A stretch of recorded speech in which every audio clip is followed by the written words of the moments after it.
The global economy is like a complex clock, thousands of parts moving at the same time.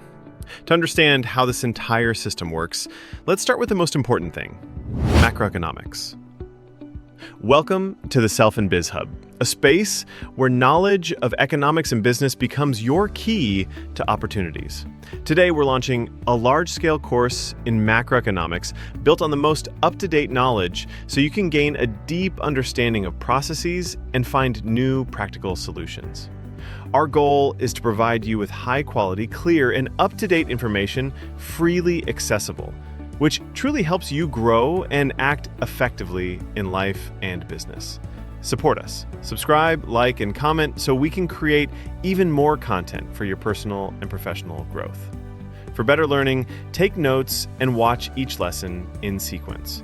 And as an added value, at the end of every video, you'll be able to download a free exclusive PDF guide for the lesson, containing all the diagrams, explanations, and key ideas.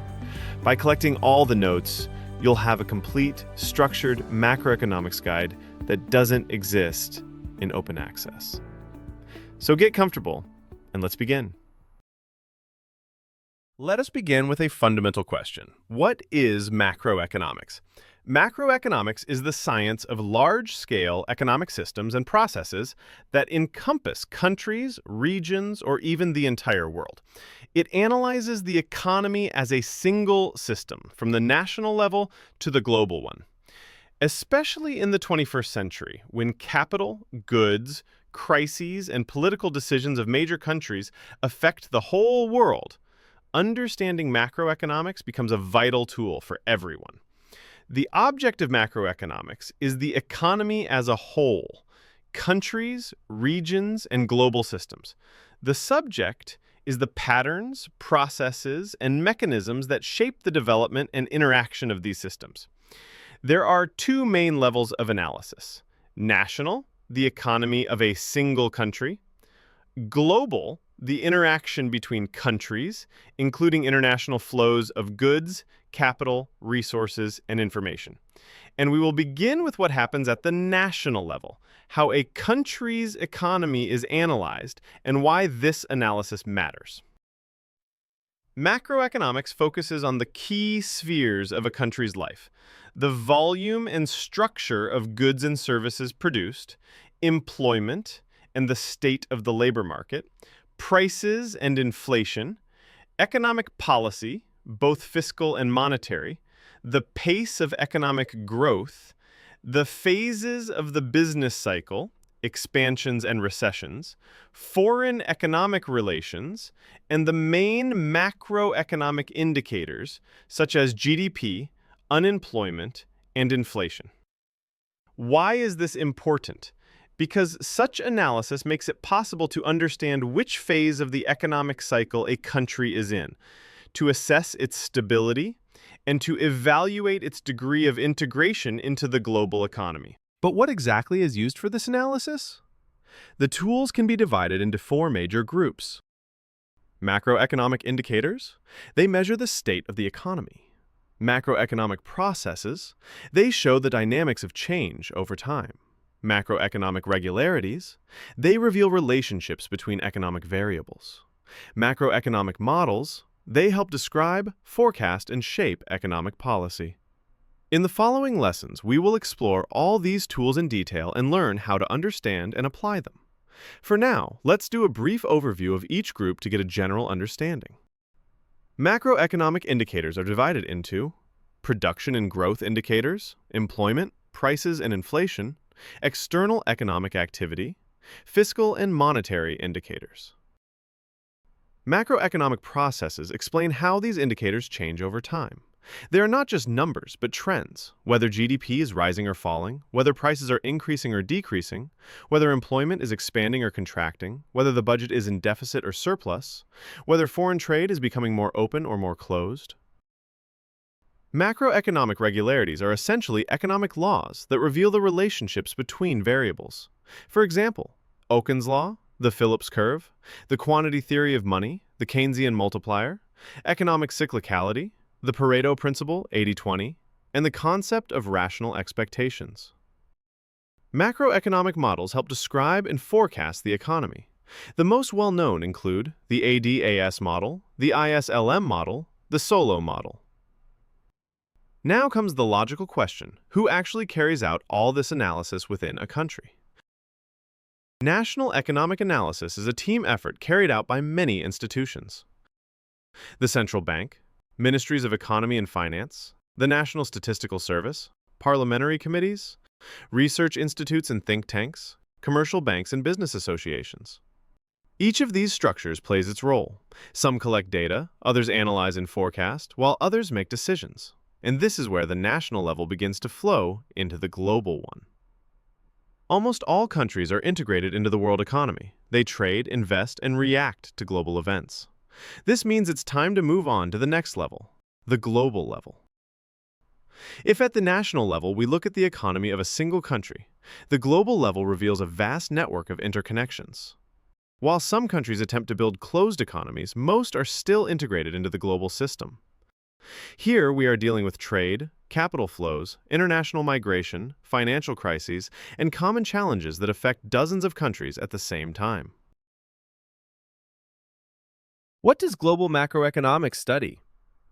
The main areas include international trade, international finance, global markets, international organizations and regulators, transnational corporations, global challenges.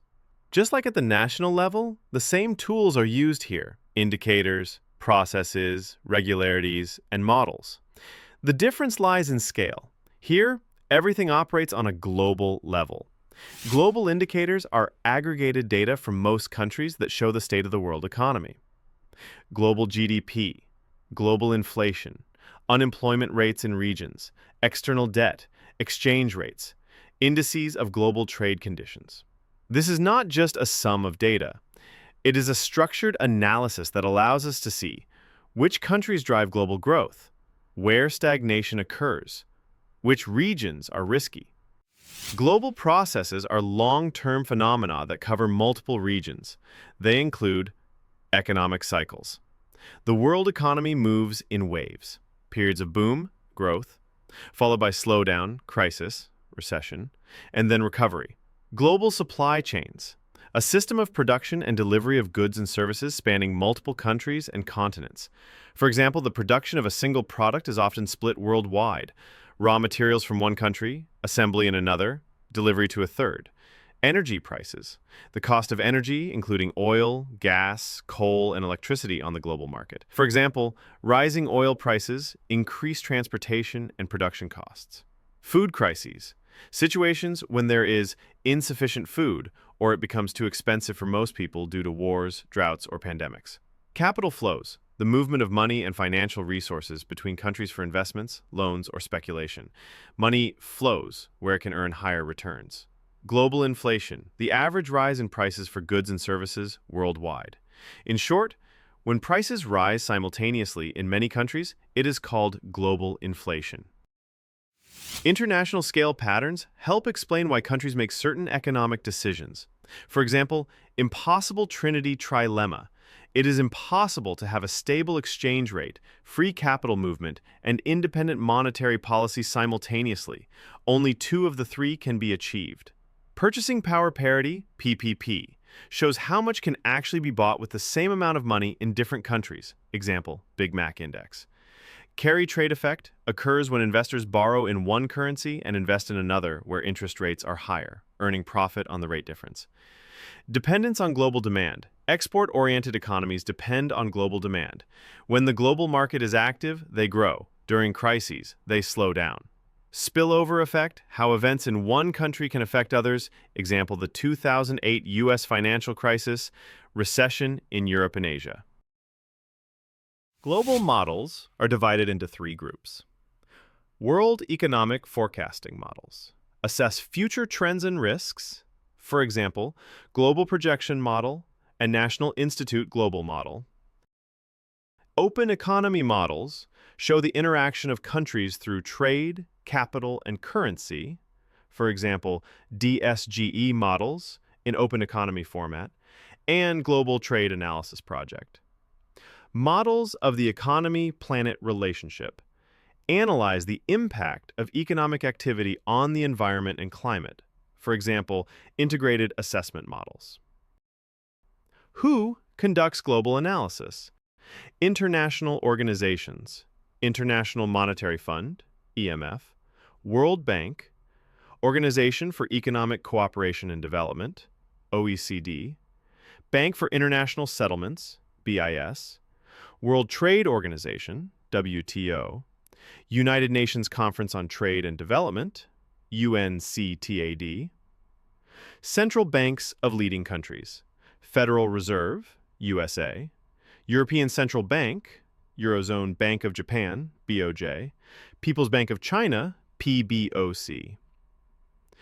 Global Analytical Institutes, Oxford Economics, IHS Markit, Economist Intelligence Unit, EIU, Capital Economics, McKinsey Global Institute, MGI. Universities and research teams, Massachusetts Institute of Technology, MIT, Stanford University, London School of Economics, LSE, Center for Economic Policy Research, CEPR.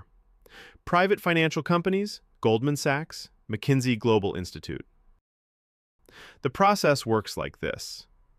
Each country calculates its indicators according to international standards. International organizations collect the data and form databases. Global GDP, inflation, and trade structures are calculated. Countries are classified by income level, region, and type of economy. Scenarios are modeled, and risks are forecasted. Results are published in reports such as World Economic Outlook, Global Economic Prospects, and OECD Outlook. Why is this important? For governments, to adapt policies to global trends. For investors, to manage risks. For central banks, to prepare for global shocks. For international coordination, to align actions between countries. For educational and analytical platforms, to explain how the world works. Today we explored the full structure of macroeconomics and saw that the national and global economies are inseparably connected. Data collected within a single country helps us understand global processes, while global trends influence the life of every nation.